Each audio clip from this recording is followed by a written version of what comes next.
اهلا بيكم في حلقه جديده من مونديال الانديه مع جيمي. النهارده هنتكلم عن المجموعه السابعه والثامنه. اول ماتش يوفنتوس والوداد اللي خلص 4-1.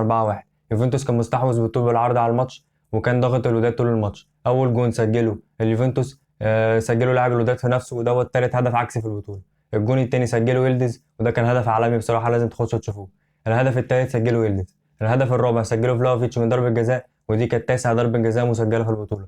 هدف الوداد سجله اللاعب لورش الجنوب افريقي. نجم الماتش يلدز بعد تسجيله هدفين. الماتش التاني كان ما بين مان سيتي والعين، خلص 6-0، وده كان نسخة طبق الأصل من ماتش يوفنتوس والوداد. جندوجان جاب جونين. أول جون تشيب كان جون حلو قوي. هالاند جاب جون من ضربة جزاء، ودي عاشر ضربة جزاء في البطولة. أوسكار بوب جاب جون و... وريان شاركا جاب جون، واللاعب الأرجنتيني الشاب أشفيري جاب فاول حلو قوي، دوت كان رابع فاول في البطولة. نجم الماتش كان جندوجان بعد تسجيله هدفين. ترتيب المجموعة: يوفنتوس 6 نقط، مان سيتي 6 نقط، العين 0 والوداد 0. المجموعة الأخيرة: الماتش الأول ريال مدريد وباتشوكا، اللي خلص 3-1. أول 10 دقايق طرد على أسينسيو مدافع ريال مدريد، ودوت كان تامن طرد في البطولة. بعد كده من ساعتها باتشوكا بيشوط على كورتوا بيصد، وريال مدريد راح بثلاث كور جابهم ثلاث أجوان. الجون الأول جابوا بلينجهام. الجون التاني جابوا أردا جولر بعد هجمة حلوة أوي ما بين أرنولد وجارسيا وأردا جولر. والجون التالت سجله فالفيردي.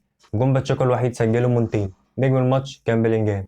الماتش الأخير كان ما بين الهلال وسالزبورج. ماتش خلص 6-0. ماتش خلص 0-0. الماتش كان فيه فرص ما بين الفريقين، ولكن مفيش حد قدر يجيب اجوان. ودوت كان خامس تعادل سلبي في البطولة. نجم الماتش كان ياسين بونو. ترتيب المجموعة: ريال مدريد 4 نقط، سالزبورج 4 نقط، الهلال نقطتين، وباتشوكا 0. يا رب الحلقة تكون عجبتكم. لايك وشير وسبسكرايب، وفعل زر الجرس عشان تظهر لكم الحلقات أول ما بتنزل. أشوفكم الحلقة الجاية. سلام.